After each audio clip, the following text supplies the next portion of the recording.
কি বলতেছিলাম, আমার নবী তাবলীগ করে আসছেন। বলেন কি করে আসছেন? নবী আসার পরে নবী শরীর থেকে কি বাইর হচ্ছে? পসিনা বাইর হচ্ছে, গাম গাম মুবারক, পসিনা মুবারক। সাহাবায়ে কেরামের এই আসিয়ার যুবকদের মতো সাহাবায়ে কেরামের যুবক ছেলেরা শিশি নিয়ে, বোতল নিয়ে, পেয়ালা নিয়ে, কোটারা নিয়ে আমার নবীর চতুর্দিকে তারা ঘেরাও দিয়ে ফেললেন। আল্লাহর নবীর পসিনা গুলা বাইর হচ্ছেন। সাহাবায়ে কেরাম বলেন, ইয়া রাসূলুল্লাহ, যদি ইজাজত দেন আপনার পসিনা গুলা বাটির মধ্যে, কোটারার মধ্যে, পেয়ালাতে নিব। ও সাহাবায়ে কেরাম, তোমরা আমার এই পসিনা গুলি কেন পেয়ালার মধ্যে, বাটির মধ্যে, শিশির মধ্যে নিবে? কই ইয়া রাসূলুল্লাহ, আমাদের ছেলে মেয়েরা যদি বিয়ে করে বা বিয়ে হয়, তাদের গায়ে আতর গোলাপ দেওয়ার মতো পয়সা আমাদের হাতের মধ্যে নেই। আপনার পসিনা গুলা যদি নতুন জামাইয়ের গায়ে দিই, 40 দিন পর্যন্ত বেশ কম্বলের করব বাইরে। আল্লাহু আকবার বলে। আর ওই রাসূল কি হুজুররা বলে আমাদের মতো মানুষ? বলেন না নাউজুবিল্লাহ। আর একটু জোরে বলেন নাউজুবিল্লাহ। একটু সবাই জোরে জোরে বলুন ইয়া রাসূলুল্লাহ। আর একটু ওইদিকে দাও, কোন আছে? ইয়া রাসূলুল্লাহ, ইয়া রাসূলুল্লাহ। যুবক ছেলেরা জোরে জোরে বলো ইয়া রাসূলুল্লাহ। গোসল করাইয়া, কাপড় পরাইয়া, সবাই বলো গোসল করাইয়া, রাখিবে যখন কবরে শোয়া, ওগুলো গো কোলে গোলাম বলিয়া, ইয়া রাসূলুল্লাহ। আরো জোরে ইয়া রাসূলুল্লাহ।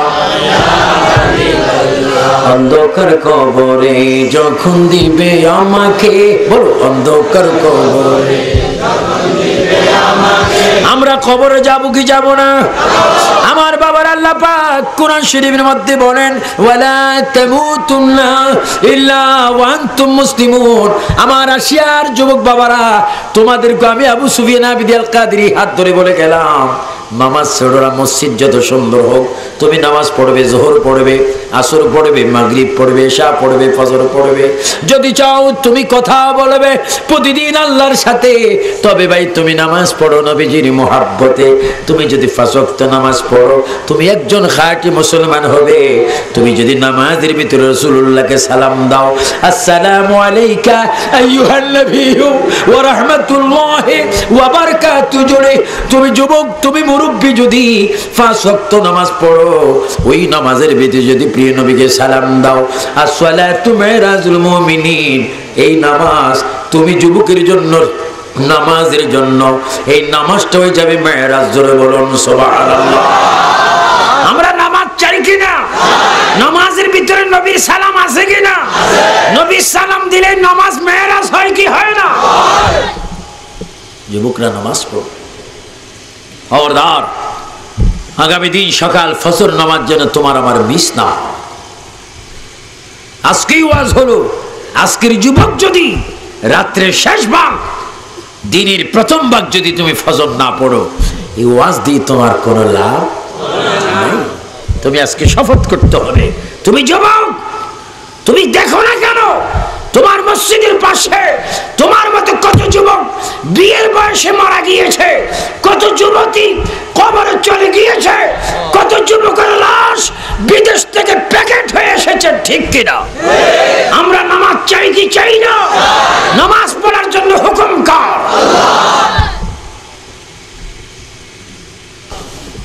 মদিনার যুবক, আজকে যুবকরা মাহফিল করতেছেন। একটি যুবক আমার এখানে পড়ে শাওয়াহিদুন নবুয়তের মধ্যে আল্লামা আব্দুর রহমান জামি রাহমাতুল্লাহ আলাইহি সুন্দর করে মদিনার এক যুবকের কথা তিনি বলছেন। রাসূল পাকের সাহাবী, রাসূল পাকের আদরের ব্যক্তি হযরতে হানজালা রাদিয়াল্লাহু তাআলা আনহু, তিনি যুবক ছিলেন। তুমি তুমি কি যুবক, তোমার মুখের এখন দোষ হয়েছে, তুমি হয়তো মিথ্যা বলেছ, হয়তো তুমি কুকর্ম করার খেয়াল করেছ, হয় বিড়ি খেয়েছ, হয় এই মুখে তুমি মাকে ধমক দিয়েছ, তুমি যুবকের মুখ নাপাক হয়ে গেছে। আর মদিনার যুবক নিজের জবানে রহমাতুল আলামিনের কদমে চুমা খেয়েছে। চিৎকার দিবেন সুবহানাল্লাহ। কি বলতেছিলাম? হযরতে হানজালা রাদিয়াল্লাহু তাআলা, আমি সংক্ষিপ্তভাবে বলছি, আল্লাহ রাসূল হানজালাকে হুকুম দিলেন, হানজালা তুমি শাদী করো, বিয়ে করো। সুবহানাল্লাহ বলেন। এবং বললেন বিয়ে তুমি শুধু করলে হবে না, সুন্দর মেয়ে বিয়ে করতে হবে, সুন্দর চমৎকার রূপসী। সুবহানাল্লাহ বলেন। হানজালা আরেকটা কথাও জেনে নাও, তুমি বিয়ে করার পরপরই আবার উহুদের ময়দানে আসতে হবে যুদ্ধ করার জন্য। শুধু সেখানে আসলে হবে না, সেখানে তুমি শহীদ হবে বটে। দেখেন, একদিকে বিয়ের হুকুম, আর একদিকে যুদ্ধ যাওয়ার হুকুম। কয় হুকুম? হানজালা তো এই কথা বলতে পারতেন, হুজুর বিয়ে যদি করি আবার যদি উহুদের ময়দানে চলে যেতে হয়, বিয়ে করার কোনো প্রয়োজন নাই, আর যদি বিয়ে করি তাহলে উহুদের ময়দানে যাওয়ার কোনো প্রয়োজন নাই। এই ধরনের কোনো তর্ক করলেন না, কোনো প্রশ্ন তুললেন না। হানজালা ডাক দিয়ে বলেন, ইয়া রাসূলুল্লাহ, আপনি আমাকে বলেছেন বিয়ে করার জন্য, আমি বিয়ে করব, আবার বলেছেন যুদ্ধের ময়দানে যাওয়ার জন্য। ইয়া রাসূলুল্লাহ, আমি যুদ্ধের ময়দানে যাব, আপনি যেটা চান আমি সেটাই করব। জোরে বলুন সুবহানাল্লাহ। আল্লাহু আকবার। আমাদের দেশে যদি আজকে যদি কেউ নতুন বিয়ে করতেন, বউ ফেলায় কি কেন আসতো? মা যদি বলে বাবা একটু ওয়াজ শুনে আয়, তো তোমার কোনো আক্কল জ্ঞান নেই, আমি নতুন বিয়ে করছি, ওয়াজে কেন যাব? 14 কোটি আবু সুফিয়ান আসো, সম্ভব না। আল্লাহর নবীর আদেশে মদিনার মক্কার যুবক হানজালা বিবাহ করলেন। এমন একজন মহিলা রূপসী বিয়ে করলেন, যে মহিলার নাম হযরতে জামিলা। জামিলাকে শাদী করলেন, খুব সুরতের মহিলাকে শাদী করলেন, বিয়ে করলেন, শাদী করলেন, নিজের বাড়ির মধ্যে নিয়ে আসলেন। স্বামী তার স্ত্রীর চেহারা দেখতেছে, স্ত্রী তার চেহারা দেখতেছে। হঠাৎ করে কেন কে যেন ডাক দিলেন, হানজালা দেরি হয়ে যাচ্ছে, আমি রাসূল তোমার অপেক্ষায় বসে আছি, উহুদের ময়দানে আসার জন্য তুমি রেডি হয়ে যাও। স্ত্রী মাত্র স্বামী পাইলেন, স্বামী মাত্র স্ত্রী দেখলেন, স্ত্রীর পরিচয় স্বামী নেবেন, স্বামীর পরিচয় স্ত্রী নেবেন। কেমন একটা সময়, কেমন একটা মুহূর্তের সময়, হঠাৎ করে কানে আওয়াজ এসে যায়, হানজালা আর দেরি করা যায় না, আমি রাসূল অপেক্ষা করতেছি উহুদের ময়দানে যাওয়ার জন্য। হানজালা নিজের নতুন বিবিকে ডাক দিলেন, ও আমার স্ত্রী শোনো, ওই দেওয়ালের মধ্যে একটা তলোয়ার আমি ঝুলিয়ে রেখেছি, এই তলোয়ারটা বিসমিল্লাহ করে তুমি আমার হাতের মধ্যে তুলে দাও। বিবি জামিলা ডাক দিলেন, স্বামী গো, তলোয়ারের সময় তো নয়, এই সময় হচ্ছে আপনি আমাকে চিনবেন, আমি আপনাকে চিনবো। স্বামী তার স্ত্রীর হক, স্ত্রী তার স্বামীর হক আদান প্রদান হবে। স্বামী আপনি তলোয়ার নিয়ে কোথায় যাচ্ছেন? হানজালা ডাক দিয়ে বলছেন, এ জামিলা, তোমাকে এত কথা বলার আমার হাতে সময় নেই, কারণ ওই শোনো, এমন একটা আওয়াজ শোনা যায়, স্ত্রী যদি চলে যায় স্ত্রী পাওয়া যাবে, রাসূল যদি চলে যায় রাসূল আর পাওয়া যাবে না। জামিলা, তোমাকে আমি অনুরোধ করে বলছি, তলোয়ারটা আমার হাতে দিয়ে দাও, তোমার চাইতে আমার অন্তরে আমার নবীর প্রেমের দাম অনেক বেশি। এটা দরুদ শরীফ পড়েন, আল্লাহুম্মা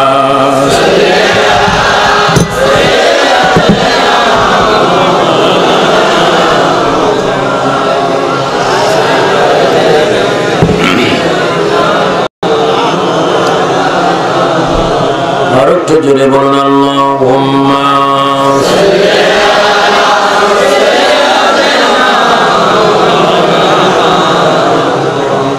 ওয়ালা আলি সাইয়্যিদিনা।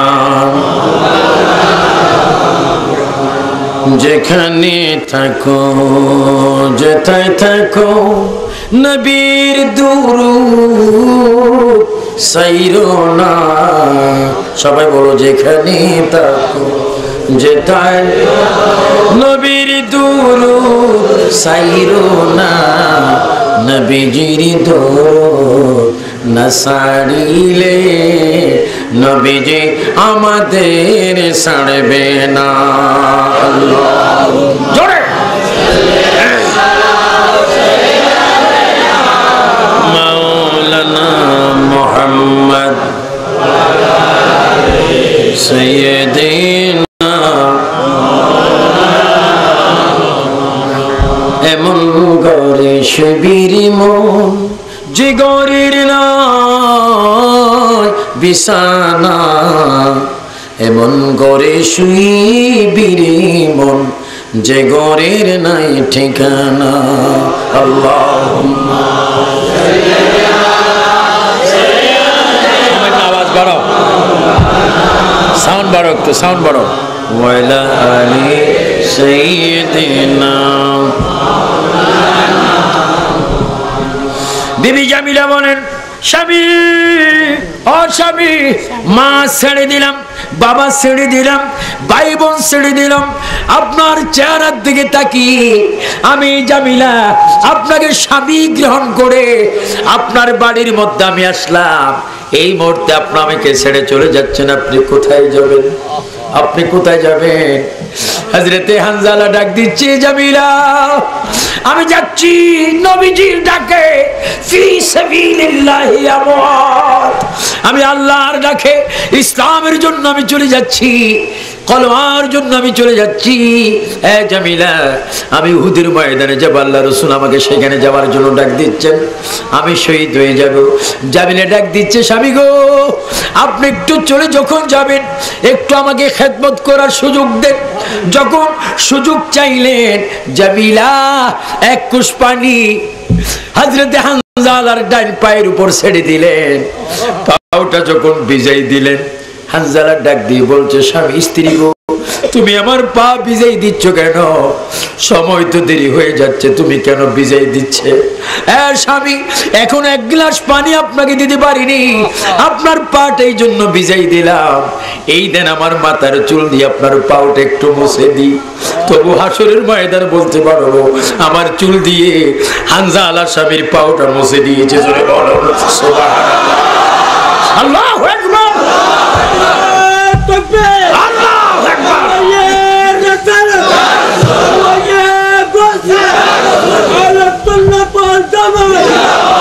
আমিন বলেন আমিন, আর জোরে আল্লাহুম্মা আমিন। হানজালার পাউটা জামিলা মুছে যখন দিলেন, এবার হযরতে হানজালা জামিলার মাথার উপরে হাত দিয়ে বলে, স্ত্রী গো তোমাকে আমি দেখলাম না, তুমিও আমাকে দেখলা না, আমি নবীর কসম দিয়ে বললাম তোমার আমার সাক্ষাৎ হলো এখানে, তোমার আমার ঘর সংসার হবে জান্নাতের ভিতরে। ও জামিলা, তুমি একজন যুবতী মেয়ে, কিছুক্ষণ পরে তুমি স্বামীর থেকে বিচ্ছিন্ন হবে, তোমার স্বামী চলে যাবে, তবে আমি জীবিত থাকবে। তুমি শোনো, 5 ওয়াক্ত নামাজ পড়বে, মাথার মধ্যে কাপড় দিবে, কোরআন শরীফটা তেলাওয়াত করবে, নবীর প্রেমে দুরূদ শরীফ পড়বে। আমি তোমাকে ওয়াদা দিলাম, বিয়ে আবদ্ধ হলাম দুনিয়ায়, ঘর সংসার করব তোমাকে নিয়ে জান্নাতে। জোরে বলো সুবহানাল্লাহ, আল্লাহু আকবার। মদিনা মক্কার যুবক নিজের নববিবাহিত স্ত্রীকে রেখে নবীর প্রেমে জাত দিয়ে উহুদের ময়দানে শহীদ হয়ে গেলেন। চিৎকার দিয়ে বলেন সুবহানাল্লাহ।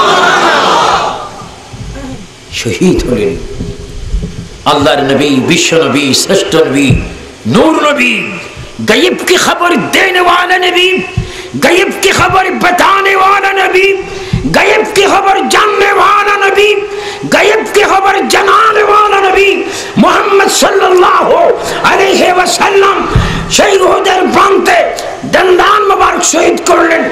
অসংখ্য সাহাবীরা শহীদ হলেন, হানজালা শহীদ হলো, তাদের লাশ খোঁজ করে আনা হলো, হানজালার লাশ পাওয়া যাচ্ছে না। চিৎকার দিয়ে বলেন সুবহানাল্লাহ।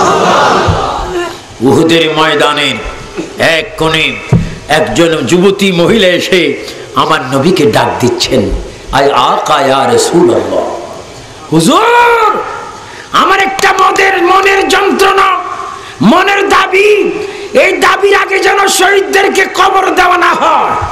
আমার নবী ডাক দিচ্ছে, জামিলা, সুবহানাল্লাহ বলেন।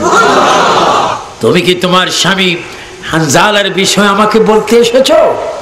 হুজুর নাম, আমি বলতে এসেছি আমার স্বামী আপনি যখন আহ্বান করেছেন ফরজ গোসল করার সুযোগ পায়নি, নিশ্চয় আমার স্বামী শহীদ হয়েছে। হুজুর ফরজ গোসল ছাড়া যদি কবর দেন স্বামী তো গুনাহগার হবে। আল্লাহর নবী বলে, তোমার স্বামী দেব ফরজ গোসল করেনি, এটা আমি রাসূলও জানি, আল্লাহ জানি। ও জামিলা শোনো, তোমার স্বামীর কত দাম। ওই দেখো চতুর্থ আসমানে ফেরেশতারা হানজালার ফরজ গোসল দিচ্ছে। জোরে বলুন সুবহানাল্লাহ। আল্লাহু আকবার, আল্লাহু আকবার। ও যুবক ছেলেরা, আসিয়ার যুবক ছেলেরা, আমার ফাটিয়ার ছেলেরা, সোনার ছেলেরা, দুই হাত তুলে বলো, নামাজ রোজা চাই কি চাই না? মা বাবার খেদমত চাই কি না? নবীর মিলাদ চাই কি না? উচ্চ সুরে বলো মারহাবা। যদি তাই হয় আজকের মাহফিল তোমাদের জন্য সার্থক হবে। আবু সুফিয়ান আবিদি আল কাদরিকে চাঁদপুর থেকে এত কষ্ট করে মোটা অঙ্কের হাদিয়া দিয়ে নিয়ে লাভ হলো কি? যদি তুমি তোমার সে আমল না করো, মা বাবার খেদমত না করো, নামাজ যদি না পড়ো, তুমি গতকাল বেনামাজি ছেলে, আজকের ওয়াজের পরও যদি তুমি বেনামাজি হও, এই ওয়াজের কোনো দাম নাই। আল্লাহ পাক আমাদেরকে আমল করার তৌফিক দান করো, নামাজ পড়ার তৌফিক দান করো, মা বাবার খেদমত করার তৌফিক দান করো। যে সমস্ত মা বাবা মসজিদের পশ্চিম পাড়ে, মসজিদের বাম পাশে, ডান পাশে পুষ্কুনি দিঘির কিনারায় মা বাবা ঘুমাচ্ছেন, শুয়ে আছেন, সেই মা বাবার জিয়ারত করার তৌফিক দান করো।